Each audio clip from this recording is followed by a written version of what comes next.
我们认识大概一阵子之后，我们在聊天，大概聊生日。我说：“你大概生日是几月？8月。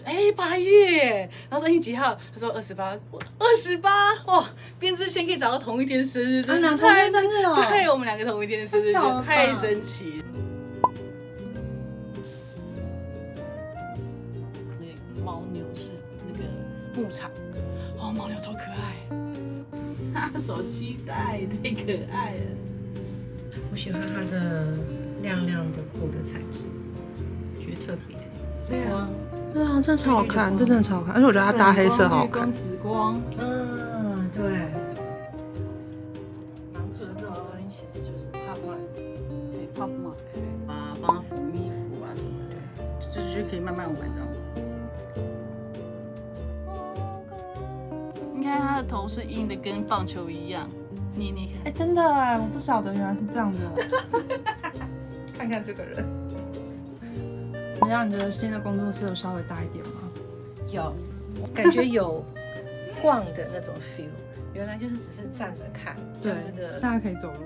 今天很开心可以请到我朋友 Raffia 来到务实日常的工作室。嗨，跟大家自我介绍一下。我是 Raffia， 然后大概在10几年前吧，就是雅虎部落格时期的时候，还就是在上面很活跃。但因为我后来出国，然后又生小孩，我就慢慢淡出那个编织线上的那一部分了。大概1、2年回来台湾，我就会找像 Regina 我们这些编织好友聚会这样子。然后刚好 Regina 跟 Ivy 又是好朋友，说那我们来认识一下这样子。其实我觉得就是一个缘分啊，因为我以前就刚接触编织的时候，然后那时候大概是12、13年前。然后那个时候，我觉得台湾的有关于就是我喜欢那种欧美风格的编织的资讯还比较少，而且我那时候也没有认识什么编织的朋友，所以我那时候就是刚好在网络上搜寻，就看到 Raffia 的 blog， 所以我就是靠着他的 blog 呢，就是学到了很多关于编织的知识，尤其是我想要知道的欧美的编织的资讯，那时候就是靠他的 blog。所以对我来讲，他在我心中是一个特别的存在，就是有一点像我很尊敬的这个编织的前辈这样。虽然他没有大我很多，但是就是一个。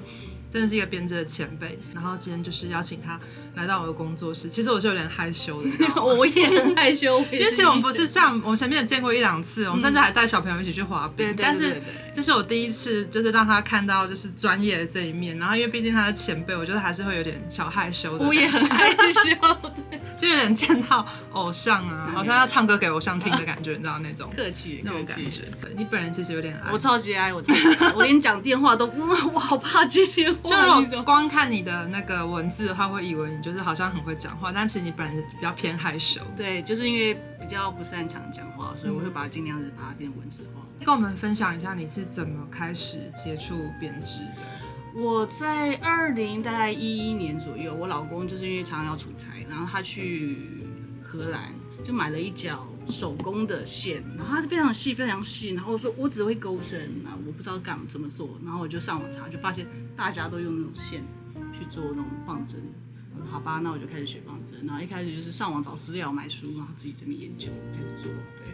然后后来就是做，因为那时候雅虎部落格时期就很多前辈，那就像 Regina 是台湾 TKA， 他是专门在做那个欧美的编织，然后我就是也是看 Regina 的资讯，然后就开始自己学这样子，然后织之后发现有时候那个阿网，对，然后就从上面看，然后接着就是开始一系列的做记录啊，就是你会看到我部落格，那这也是为了我要自己做记录，就是我用了什么东西什么的，然后细节，就是比如说我做一个东西，我可能有错的，我就把它记下来，下次我可能这样做的时候就可以把它修正到更好。所以你整个就是棒针编织这一块就是自学？对，是自学，基本上自学，没有。那像你住在美国啊，你会有认识很多当地的织友吗？因为美国很大，所以我基本上织友就是线上认识，也不一定见面，除非说我刚好去那边旅行。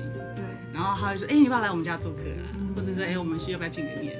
像我在亚利桑那州那边就有一个织友，他又邀请我们去那边旅行的时候，他说可以来住我们家，我就觉得织友这么好，对，叫网友这样子。对，但就是织友，然后我我就带一些毛线，我们就过去交流这样子。那我发现就是你有参观过很多毛线店或者相关的，就是因为就是旅行嘛，然后我们就像那时候我还在部落格时期的时候，13、12年的时候，我就经过毛线店，我就会做一些拍照啊，然后写一些记录啊、地图啊在哪里啊，然后要注意什么。像日本拍照他们是比较不可以的，像韩国也是。那你可以基本上就是你要拍照，你可以问一下。那美国哈就是你拍没关系，你尽量拍，对。然后他们都很大方，他们可能旁边就一群人在编织，你就可以坐在他们旁边，就他们自己就会主动跟你聊天这样子。所以就是各地的那个编织的风格还是不太一样，就是那个圈子的风格。对，我觉得美国的老太太都超级好。你有没有觉得这几年台湾的编织圈变得很不一样？我觉得非常年轻化，我觉得非常的多年轻人，而且这种小工作室越来越多，我觉得超棒。以前都没有以前我们找东西就是要很难找，可能就固定的网络上几家店，可是买线交易就是比如说啦，某一家的线，然后我只能跟他网络订，然后我有不好的经验，就是我提早付钱预定了，可是我要请，比如说我出国回来，我说我回来了，你可以把我线寄给我，然后他就说不好意思，我把你的线买掉，然后再退钱给我，我就是很不喜欢。像这种有工作室的话，我觉得就这样还不错，就是你可以预约来直接买线，对啊。所以你还是喜欢实体的？其实实体多一点，因为你还可以摸到它的线的质感，是不是你要的？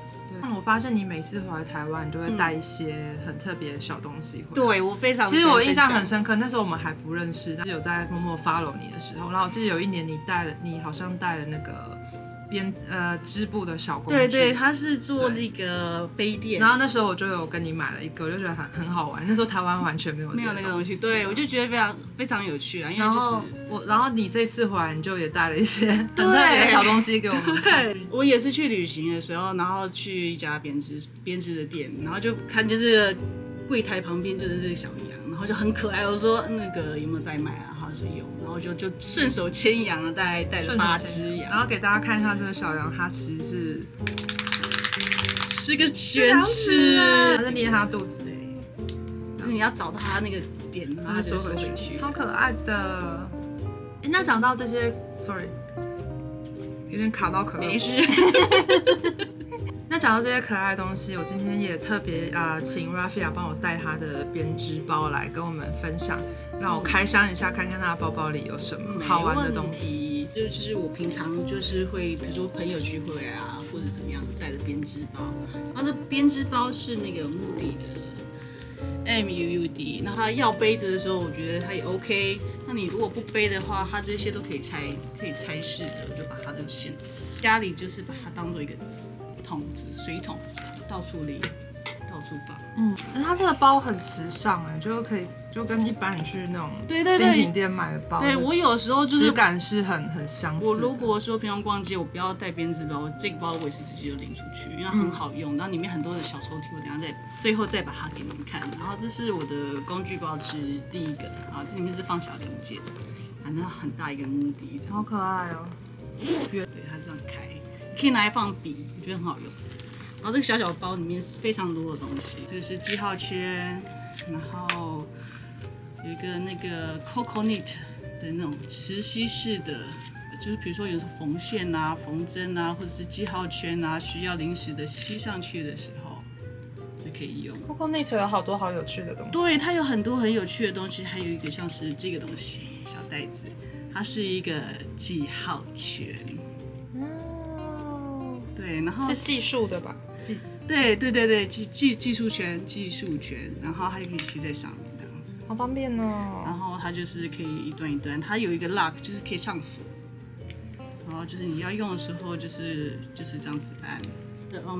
很奇怪的针，它是一个工具，它是黑檀木，然后是那个 Lantern Moon 的黑檀木的那个。对，然后它很有趣，它是前面就是你可以拿来做麻花针。然后你可以把它当做缝针用，它是一个工具，它有时候你可能织错，你可以拿来做修针用，它很小只，很好携带，我觉得非常棒。这是我在那个限制级买的那个，它的那个卷线的那个，对，随身线轴，对，我觉得这个非常好用，对啊。那如果我也有哦，对啊，然后我又很喜欢像这种东西，我有好多，所以就是我如果不用磁吸式，我就把它扣起来，我就是可以挂着，非常方便这样子。也是 MUDI 的一个收纳包，然后半圆形的，它很薄，非常薄，非常薄，看跟我手指头的。它长得好像某种食物哦。对，西瓜，大嘴巴，超可爱。所以我就是有喜欢试不一样的针，然后 Napro 的针呢，基本上就是它的线是公用的，所以我就试了各种不一样的针，但是我不知道它放哪里，应该整套也不好收纳，所以他出了这个收纳包的时候超开心，马上买回家。我觉得就是这种散针，我就可以放在这里。然后它这边是放针嘛，然后这边就还有一个那个袋子，它里面的线放 cable 线，的地方，然后还有你这些工具，把它塞在里面，真的超方便的。就是我就是最近因为这2年我是主要都是在玩袜子跟小东西，所以我的长轮针很多。这个是那个收纳，因为我也是习惯就是不一样的针都来试试看，所以我就每一种针都有那种桃红色的方针啊，尼泊尔的普通的钢针啊，跟这个碳纤，然后还有巧菇，因为就各种针我都喜欢用，就把它收在这里。所以你这一包里面等于是收了大概2-3组的对针组，对，然后像我还会把那种超级迷你的那种小短的、很短的那种小针也会把它收进来，比如说像这种9寸长度的，像袜针之类的，袜子，对，我就会直接把它挂在这里，我觉得很好收纳。然后我除了这个水桶包之外啊，我还带了就是给他们分享给他们看的，就是这个包，也是同一个牌子，对，也是。你简直是这个牌子代言人。对呀，这个包超级可爱，好可爱好小，然后它其实也是一个编织包，它打开来是一个钩针的专用的收纳编织包，你看这边可以，太棒了吧！然后它里面2个小袋子，你可以放东西。然后你里面打开来之后的空间非常的大，这可以塞一件衣服哎。对，可以塞一件衣服。然后我当初买它的原因是因为我会去做那个写生，水彩写生，所以我的小本本，然后我的水彩，基本上笔就塞在这里，然后就可以出门了，超级棒。对，这个有一个就是那种直棒针收纳，我觉得超棒的，就是因为它是皮的，它有一点硬度。给大家看一下这个质感。这种皮哇，是那种很厚的、很厚实、很扎实的。对，然后它有一点硬度，所以你的直棒针不管是木头的、金属都不怕折。然后它有40公分，可以看里面长这样，对，缎面的。哇，好高级哦！用这个收纳棒针，就是很标准的皮的味道，这样子。好棒！木头的木质怕折断，不知道怎么收纳，我觉得这个很棒。然后我最喜欢的是这个。这个是巴布斯小姐 Miss Fox 的袋子，我觉得它很棒的是，它是做圆头设计，那尺寸非常刚好，就有时候我不想装织品，我就会拿来当手机袋啊，买个东西的时候。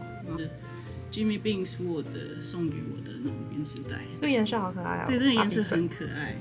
然后这个 The Woolly Diesel， 对我就是买它的材料包，然后它附在里面的 project bag。它是就比较特别，它就是这种一般的购物袋这种 size 这种形状。现在好多品牌都出购物袋，但是我觉得对我们编织的人来讲很友善，因为我们很需要，永远都不够用。然后最后一个东西就是这样很重要，就是织品，这是我半成品，我的半成品。想看。然后很有趣的东西就是，我有一只。你是谁呀？小青蛙，只是它不太好看，就是我会把那种尖锐的东西。屁股怎么了？它什么事？就是一只钩针，因为我怕勾到我的那个。所以这只小青蛙对，它是被我拿针插。你看它这边身上有一根缝线针，怎么办？又可怜又可爱。对，我觉得它因为它软，它很好带又很好折，这样子就很好带出门。然后高兴的话，它就是我的那种旅行的。好伙伴就是有时候装饰用啊，陪我喝咖啡啊什么的，这样子就是半成品。WIP， 对，我做到一半的，很漂亮啊，这个颜色很好看，就是一个招闪这样子。好，最后呢，这就是这个，我说这个我好喜欢这个编织收纳包，它里面有4个这种洞，所以你就可以放手机啊、本本啊什么都可以放进去。这包包真的好酷哦，很大哎。对，可以这样塞进去。等一下借我背。好，没问题，没问题。